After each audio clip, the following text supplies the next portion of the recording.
Okay, so before I move on to the examples on the back, I want to make a slight correction on the last video. Over here, right, clearly I made a mistake on my unit circle, right? This should actually be 2 pi over 3.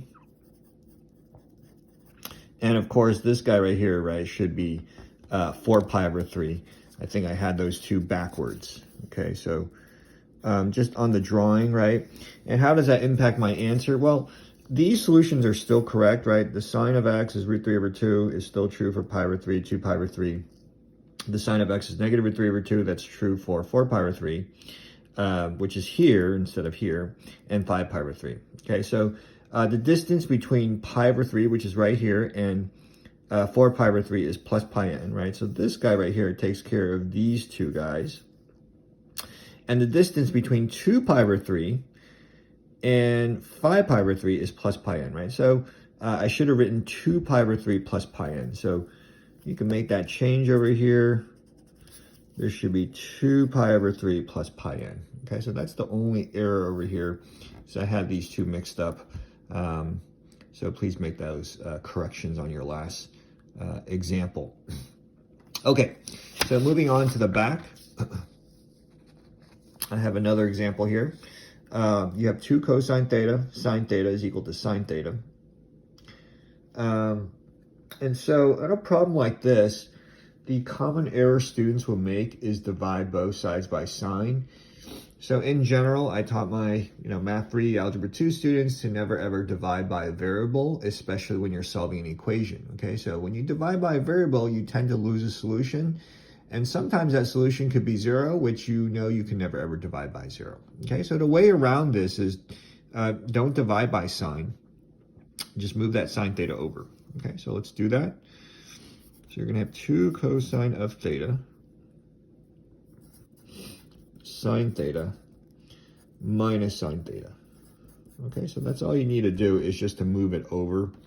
And after you move it over, right, you want to use your factoring skills.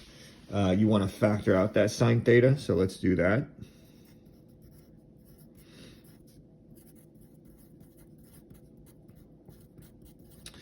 Okay, so now you can use your zero product rule by setting each product or factor to 0.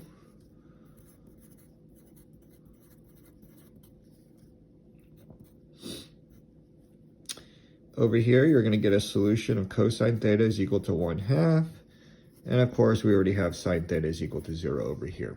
Okay, so now you're going to use your unit circle to answer part 1, right, to find the solutions on the interval from 0 to 2 pi, inclusive for 0, but not inclusive for 2 pi, right? So for, where is the y value 0, right? You're going to get theta is equal to 0, and theta is equal to pi.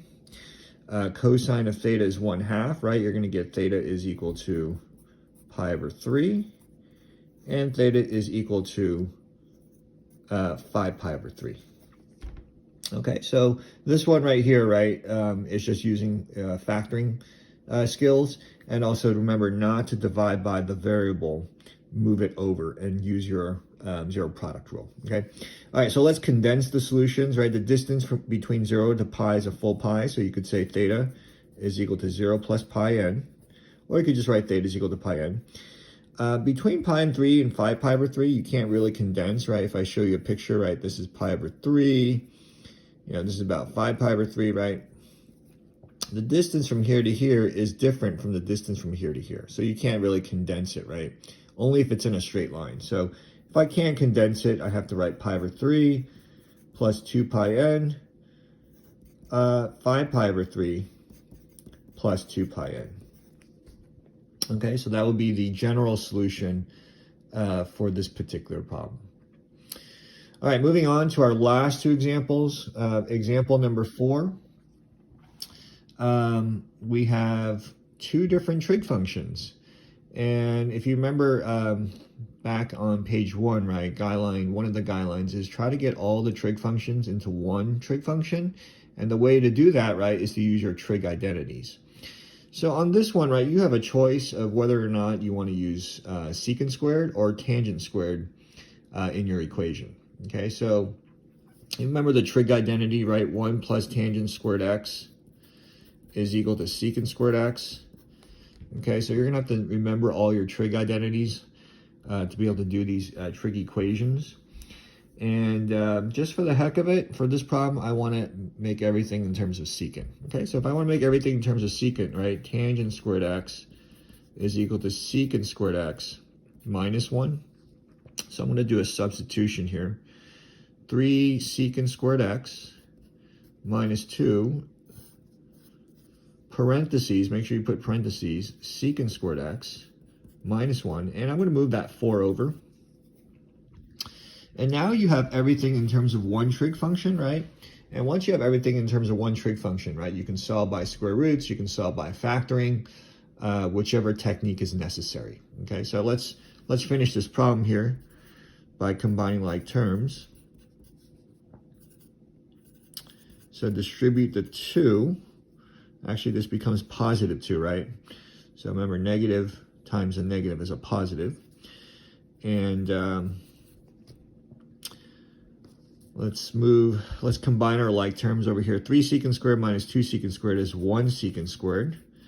2 minus 4 is negative 2, but if I move it over to the other side, I get positive 2. Okay, so it looks like this problem, we're not going to be using factoring, we're going to be using square roots.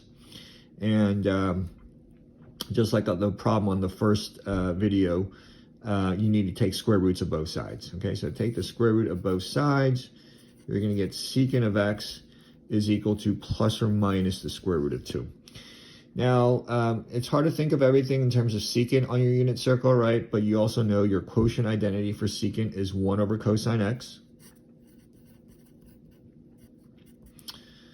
And now, if you cross multiply, right, this goes up here, this goes down here, you're going to get 1 over root 2 plus or minus root 2 is equal to cosine x.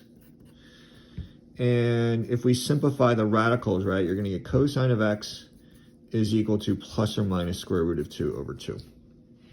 Okay, if you multiply top and bottom by root 2, you're going to get square root 2 over 2.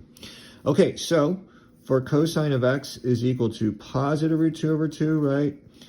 Those are all going to be answers in the form of pi over 4, right? So you're going to have quadrant 1 and quadrant 4. You're going to get x is equal to pi over 4 and 7 pi over 4.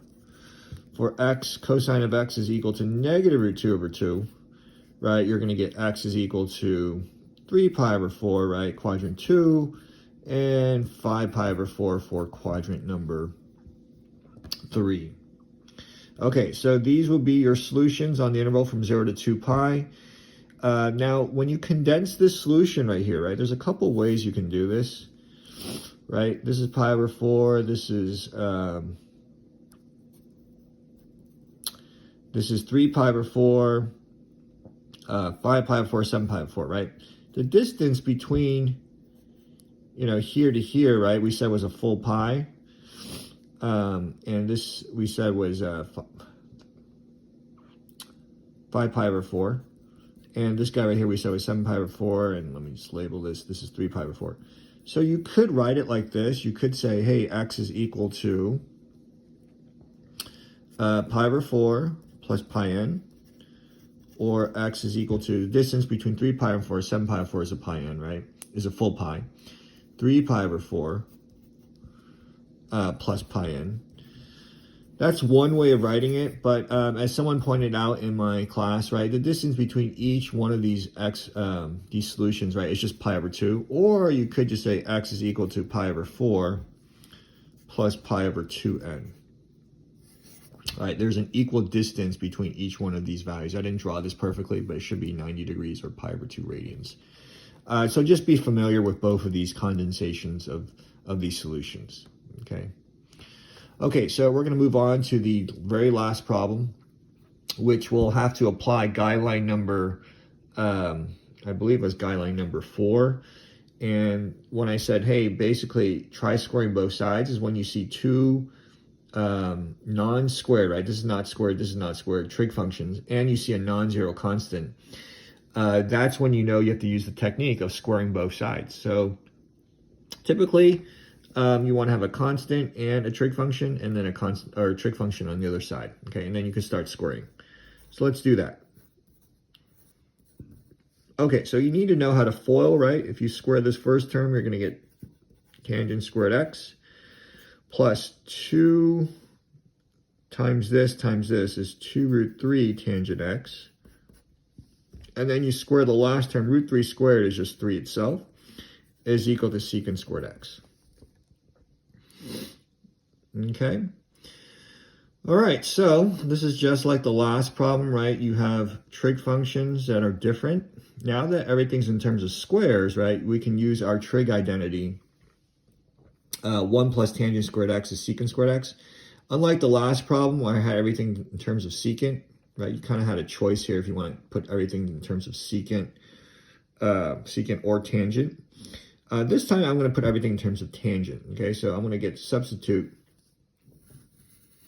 Secant squared x is 1 plus tan squared x. So this is 1 plus tangent squared x. Okay, so let me recopy this here.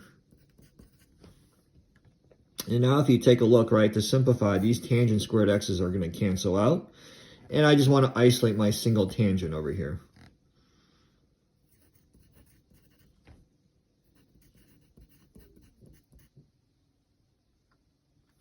Okay, so 1 take away 3, that's just going to give you negative 2. If you divide both sides by 2 root 3, you're going to get negative 1 over root 3. And make sure you simplify your radicals, okay? So you'll recognize certain values on the unit circle when you do that, right? If you multiply top and bottom by root 3, you're going to get root 3 over 3. Okay, so now you have to think on your unit circle, right? Where's your tangent negative? It's going to be negative here in quadrant 2 and quadrant number 4, right? And so if you memorize your tangent values, right, the tangent of your pi over 6 is going to give you root 3 over 3. So for this quadrant, it's going to be 5 pi over 6.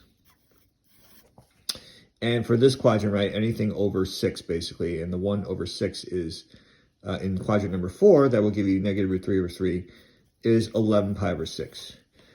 Okay, so you did all that work, right? And you're like, okay, final answer, 5 pi over 6, 11 pi over 6. Not quite. So we did all the trig functions. We covered all the trig concepts in this problem. But there is a quadratic skill that we have to remember from algebra. Whenever you square both sides of an equation, right, when you're solving radical equations, remember back in Math 3, right, you had to square both sides sometimes. You introduce extraneous solutions. And the way that impacts your answer is you can't assume that all the answers that you get, 5 pi over 6, 11 pi over 6, are going to work. It's just one of those weird things in math that when you start squaring both sides, you get extra solutions that may not satisfy the original equation. Okay, so over here, what that means is we're going to have to check that 5 pi over 6 and 11 pi over 6 work in the original. Okay, so over here, I kind of did the checking here for you. You can take a look. If we check 5 pi over 6 back into the original equation, right? Tangent of 5 pi over 6 is still negative root 3 over 3. Plus root 3, question mark, does it equal secant? Remember, secant is just 1 over cosine of 5 pi over 6. So make sure you evaluate, right? If you take the cosine of 5 pi over 6, that's clearly negative root 3 over 2. And if you simplify over here, right, this is 2 root 3 over 3. Negative 2 over root 3, right, simplifies to negative 2 root 3 over 3. So positive does not equal negative 2 root 3 over 3. Positive 2 root 3 does not equal negative 2 root 3 over 3. So this answer right here is not going to work, right, because it's an extraneous solution, and we got the extraneous solution by squaring both sides. So 5 pi over 6 doesn't work. If you check 11 pi over 6, right, again, the tangent of 11 pi over 6 is negative root 3 over 3. You simplify, you're going to get positive 2 root 3 over 3 here on the left side. But when I take the cosine 11 pi over 6, that's positive root 3 over 2, right? Because I'm in quadrant 4, the x value is positive. You will get this solution to actually match. Okay, so the final answer in this problem right here is just 11 pi over 6. And then for part 2, right, you can write the general solution, 11 pi over 6 plus 2 pi n. Oops.